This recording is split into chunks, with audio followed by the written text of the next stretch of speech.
Assalamualaikum warahmatullahi wabarakatuh. Perkenalkan, nama saya Putri Pratiwi. Di sini saya akan mempresentasikan materi singkat tentang kromatografi lapis tipis. Sebelum kita membahas tentang kromatografi lapis tipis, terlebih dahulu kita akan membahas kromatografi secara umum. Kromatografi berasal dari bahasa Yunani, yaitu kromet atau warna, dan graph atau tulisan. Kromatografi ditemukan pertama kali oleh Michel Sweet, ahli botani dari Rusia pada tahun 1906. Dasar pemisahan, perbedaan kecepatan migrasi komponen senyawa-senyawa yang dibawa oleh fase gerak dan ditahan secara selektif oleh fase diam. Tujuan, pemisahan senyawa-senyawa dengan waktu yang tidak terlalu lama. Adapun tujuan dari kromatografi, yang pertama itu analitik, yaitu menentukan komposisi kimia dari satu sampel. Kemudian preparatif, yaitu memurnikan dan mengisolasi salah satu komponen dari sampel. Adapun prinsip dasarnya, yaitu semua metode kromatografi menggunakan satu fase statis atau fase diam dan satu fase gerak. Di mana fase diam itu fase di mana pemisahan material terjadi, bisa berupa padatan, gel maupun cairan. Kemudian fase gerak, yaitu pelarut mengangkut sampel, biasanya berupa cairan, tetapi bisa juga berupa zat.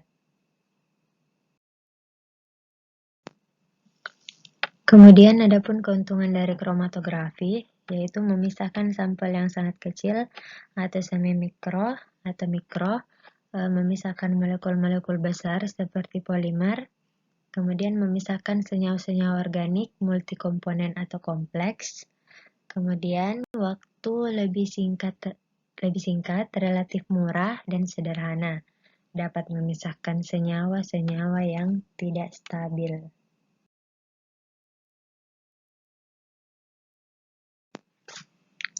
Adapun jenis dari kromatografi, yaitu kromatografi kertas, kromatografi lapis tipis, kromatografi gas, dan kromatografi cair kinerja tinggi. Selanjutnya, di sini saya akan membahas tentang salah satu jenis kromatografi, yaitu kromatografi lapis tipis, di mana kromatografi lapis tipis adalah cara pemisahan campuran dari senyawa berdasarkan kecepatan sampel yang dibawa pelarut atau jarak. Kromatografi lapis tipis dapat digunakan untuk memisahkan senyawa-senyawa yang sifatnya hidrofobik, seperti lipida-lipida dan hidrokarbon yang sukar dikerjakan dengan kromatografi kertas.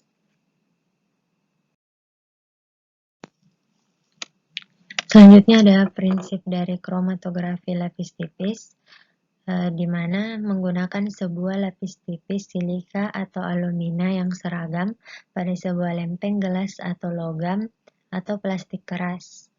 Kemudian gel silika atau alumina merupakan fase diam. Fase gerak merupakan pelarut atau campuran pelarut yang sesuai. Kemudian pelaksanaan ini biasanya dalam pemisahan warna yang merupakan gabungan dari beberapa zat pewarna. Adapun cara penggunaan dari kromatografi lapis tipis, yaitu hampir sama dengan penggunaan kromatografi kertas, hanya saja pada kromatografi lapis tipis fase diamnya menggunakan plat gelas atau logam atau aluminium foil, sedangkan pada kromatografi kertas menggunakan kertas saring.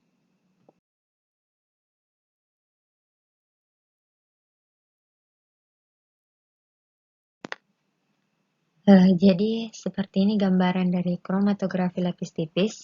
Di sini kita bisa lihat bahwa totolannya di atas pelarut atau di atas fase geraknya.